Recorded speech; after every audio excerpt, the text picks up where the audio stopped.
നമ്മൾ കഴിക്കുന്ന ഭക്ഷണം, നമ്മൾ കുടിക്കുന്ന വെള്ളം, നമ്മൾ ഉറക്കം വരുമ്പോൾ കിടന്ന് ഉറങ്ങുന്ന കാര്യങ്ങൾ, ഇതെല്ലാമാണ് സത്യത്തിൽ പല രീതിയിലുള്ള നമ്മുടെ നമസ്കാരങ്ങൾ എന്ന് പറയുന്നത്.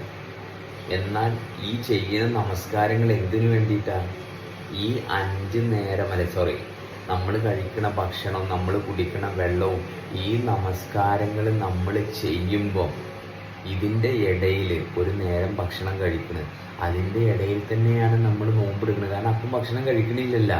അപ്പം ആ നോമ്പെടുക്കുമ്പോൾ നമ്മളെ ശ്രദ്ധിക്കാൻ വേണ്ടിയിട്ടാണ് അവിടെ നോമ്പുള്ളത്. അപ്പം അടുത്ത സമയം ഭക്ഷണം കഴിക്കുമ്പം അതിൻ്റെ ഇടയിലുള്ള ആ സമയത്താണ് സത്യത്തിൽ ഈ ഞാനെന്ന് പറയുന്ന വ്യക്തി രൂപപ്പെട്ടു വരുന്നത്, അല്ലേ? അല്ലാതെ ഭക്ഷണം കഴിച്ചു കഴിയുമ്പോൾ തന്നെ അത് നമ്മുടെ ശരീരവുമായിട്ട് ചേരുന്നില്ല. അത് പതുക്കെ ഡൈജസ്റ്റായി ആ ഒഴിവുള്ള അടുത്ത ഭക്ഷണം കഴിക്കാൻ വേണ്ടിയിട്ടുള്ള ആ വിശപ്പ് വരുന്നത് എന്താണ്? ആദ്യം കഴിച്ച ഭക്ഷണം ഞാനായിട്ട് രൂപപ്പെട്ടത് കൊണ്ടാണ്. അപ്പോൾ ആ രൂപപ്പെടലിൽ ഞാൻ അവിടെ ഫുള്ളി പ്രസൻ്റാണ്.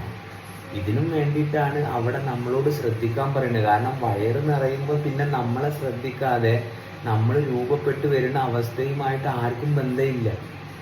കാരണം ഞാനോ ഇല്ല, ഞാൻ അങ്ങനെയല്ല, ഞാൻ അയാൾ പറഞ്ഞത് കേട്ടിട്ട് ജീവിക്കണം, ഞാൻ ഇന്ന മതത്തിലുള്ള ആളാണ്, മതം പറഞ്ഞത് കേട്ടിട്ടാ, രാജ്യം പറഞ്ഞത് കേട്ടിട്ടാന്ന് പറഞ്ഞിട്ട് ആൾക്കാർ ഓടി നടക്കണ കണ്ടില്ലേ? അയ്യോ, എനിക്ക് ഭക്ഷണം കഴിക്കാൻ പോലും സമയമില്ല, കാരണം എനിക്ക് ജോലി ചെയ്യണം. എന്തുകൊണ്ടാ? ഈ ഭക്ഷണം കഴിക്കുന്നതും ഇത് കഴിഞ്ഞൊരാൾ രൂപപ്പെട്ട് വരുന്നതുമായിട്ട് ആർക്കും യാതൊരു ബന്ധവുമില്ല. അതുകൊണ്ട് കൊല്ലത്തിൽ 30 ദിവസം നോമ്പെടുത്ത് അത് കഴിഞ്ഞിട്ടൊരു പെരുന്നാൾ കഴിക്കുന്നത് ഇതെല്ലാം എന്തിൻ്റെ പ്രതീകമാണ്? ഇതെല്ലാം കൃത്യമായിട്ട് ചെയ്യുമ്പം ഇതെല്ലാം ഒരു മനുഷ്യനിൽ നിരന്തരം സംഭവിച്ചുകൊണ്ടിരിക്കുന്ന. നിങ്ങൾ എന്ത് ആചാരാനുഷ്ഠാനങ്ങൾ എടുത്തു നോക്കിക്കോ, അത് ആണ്ടിന് നടത്താനുള്ളതല്ല. ആണ്ട് പോലും ഒരു മനുഷ്യനിൽ നിരന്തരം രൂപപ്പെട്ട് വരേണ്ട കാര്യമാണ്. അല്ലെങ്കിൽ പെട്ടെന്ന് നിങ്ങളുടെ ആണ്ട് വളരെ പെട്ടെന്നാണ്. അത്രയും വേണം.